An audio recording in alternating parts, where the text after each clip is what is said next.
Did you write home often? Oh, yes. In fact, last night when I was looking things, I got boxes of still letters that I have written and also letters that I got from people that I knew, people I didn't know. We had tremendous support from the people at home. I mean, the care packages and boxes and letters that we got were absolutely amazing. We adopted, different areas of the ship would adopt a classroom.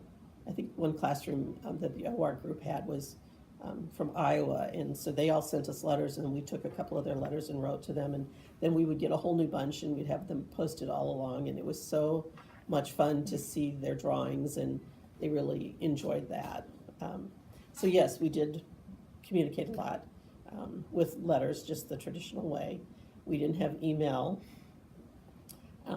or cell phones, although when we did go in and out of port, we did have the options of calling. It was not cheap, it was not inexpensive, and the time difference was considerable. We were much ahead of, back here, so if we called at our time, we were waking people up at 2 or 3 o'clock in the morning, which, is okay as long as everything's okay, but, so I did communicate with my parents from time to time by telephone, but primarily was by letter. Did you describe what you were actually experiencing in the letters, or did you? Some of it I did. I have reread some of those letters fairly recently, and I was surprised to see some of the detail that I had put in there about things that were going on. I do remember one of the letters I was assuring my parents that we were okay. And we were. I mean, we were protected under the Geneva Convention. We had, we fall under the mercy and the comfort are part of what they call the USNS, which is United States Naval Ships, and they are run by the Merchant Marines. They're not run by the active duty. But we were surrounded by the gray ships, or the USS ships, which are run by active duty and had the gun power and the air support. We had aircraft carriers within vicinity. We had actually two of the battleships that were used earlier had been refurbished, and we're back over there. One of them was the Missouri, and I'm not sure what the other one was, if it was New Jersey, but they were both over there. I have a picture of the Mercy with the two battleships on either side. I told my dad, I said, we're either really, really safe, or we're a really big target. Because they had all their guns and all their power to, do, and they did use them, once they got started with the bombing and stuff like that. But so that was pretty exciting to be close to some of those ships that never otherwise would have had any interaction with. What reminds you most of home when you were overseas?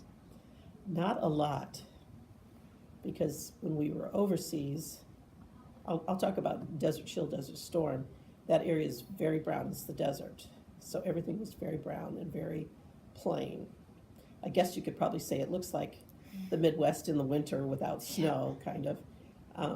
When I lived in Okinawa and I lived in Yokosuka, Okinawa didn't look like home because it was, it was green, and so it was pretty, but the trees and stuff were not the same that we have here because it was a very humid environment. So we had palm trees and, didn't have the change of seasons like we do back here, so you didn't have the trees that lost their leaves and stuff like that. In Yokosuka, there was more seasonal, because we did get snow in the winter and it did get warmer in the summer. I don't know that we had lilacs, we had the cherry blossoms, which was like here, blooming all the plum trees and cherry trees and apple trees in the springtime. And Yokosuka was quite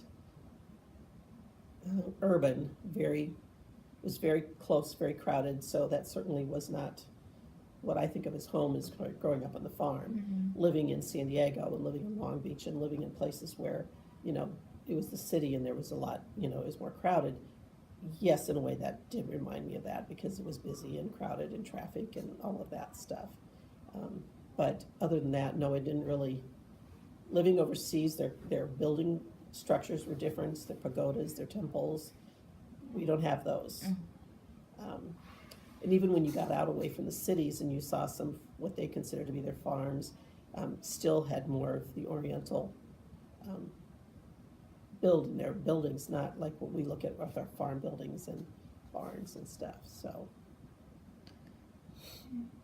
What did you look forward to the most when you thought about coming home? sleeping in my own bed. Although I had slept very well on the Mercy, I was a little concerned that I wouldn't with a twin bed and it moving, but it actually turned out to be very comfortable because it was like sleeping in a really big water bed. We were lulled to sleep all the time. And but when we got ready to come home, the thing I looked forward to the most was my own bed, my own house, being quiet and not, because we had 1,200 people staff-wise when, at the end of the war before I came home. It was a little crowded on that ship. Initially, it wasn't too bad, but then it got to be a little bit crowded.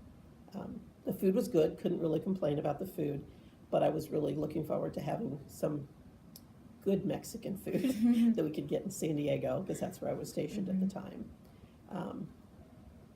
As far as when I lived in Okinawa and Yokosuka, again, just wanting to get back to the States and where you think things are normal, but we almost went through like a reverse culture shock because so much had changed in a year and a half or 2 years that everything looked familiar, but it was so different. So just get back and get to the familiar things you're used to. What do you think people today should know about what you went through?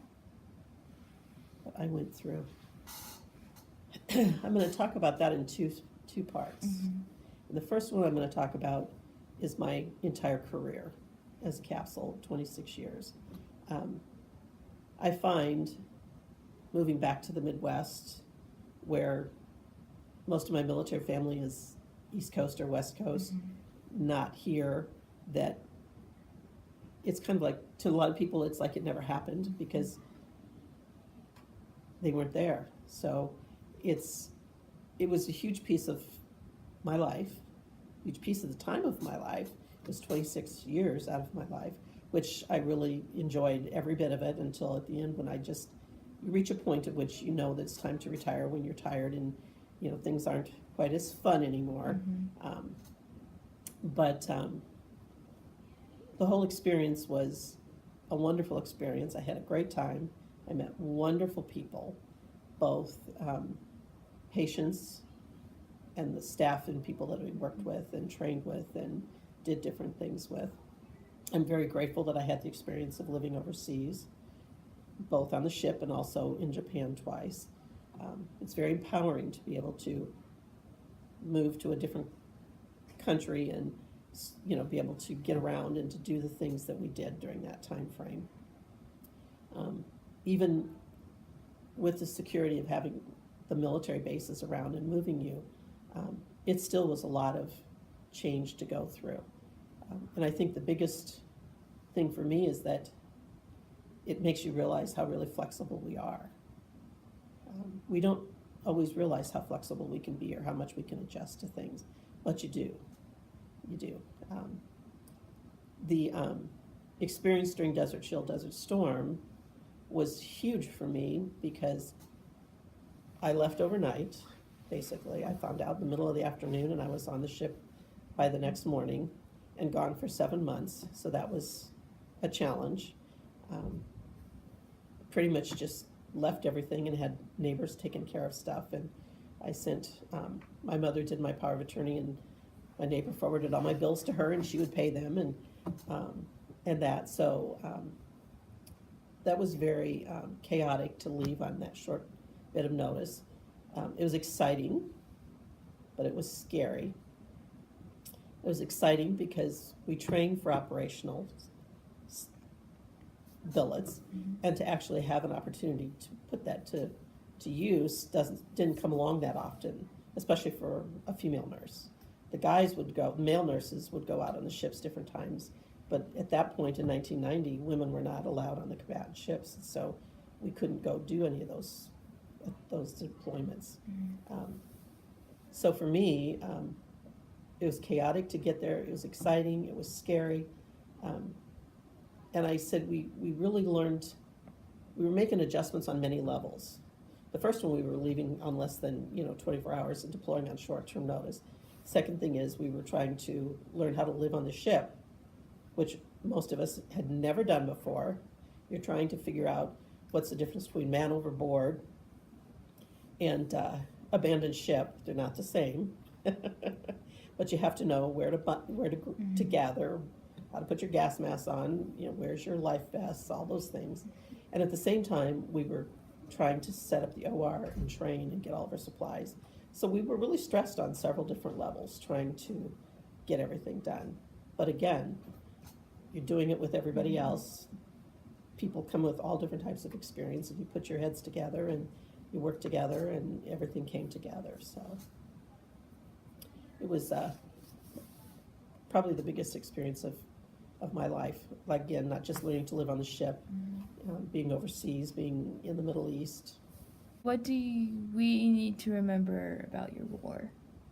About my war? That's not such a simple question.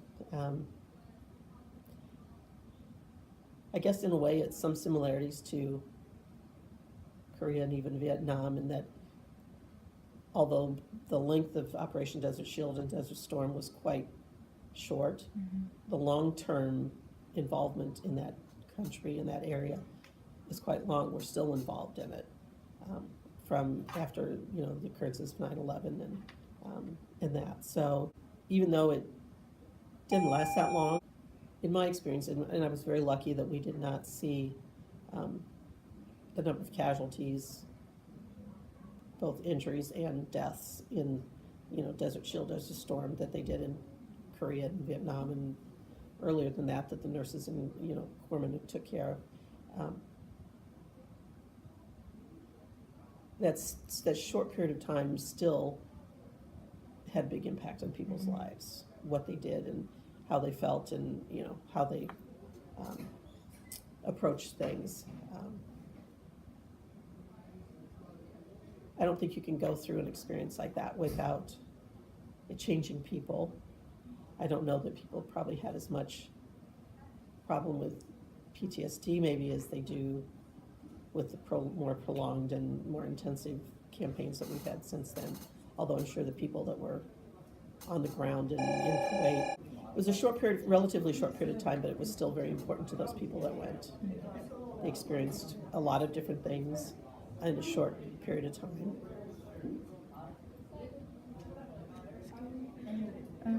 Tell me about a couple of your most memorable experiences. Oh, I would have to say this hospital ship was one of them. Living in Japan was another one, and again, I lived in Japan twice. The first one was in Okinawa, and the second time was in Yokosuka. And both times I got to see different things. When I lived in Okinawa, we traveled to the Philippines, which was still open at that point. And so we were able to go down there and see Subic Bay and Cuba Point and Clark Air Force Base. And then also I was able to go up to Korea, South Korea, and go to several places up there, including Seoul, which was just like almost being in an American city until you got off the main stream and started looking down the alleys and stuff, and then you got to see how much horror this city really was. Yeah. And then I also went to Hong Kong, which was fun to be able to do that. And then I also was able to go visit friends that were stationed in Iwakuni on the southern part of the island, and that was my first time I got to go visit Hiroshima and Miyajima Island and some of the other things in that area.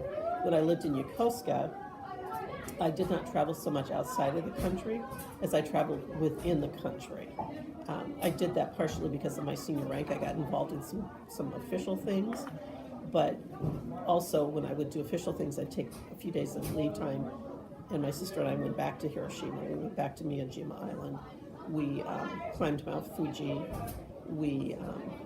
I went to Nagano with my neighbors, went to the Sapporo Ice Festival in Sapporo on the northern island.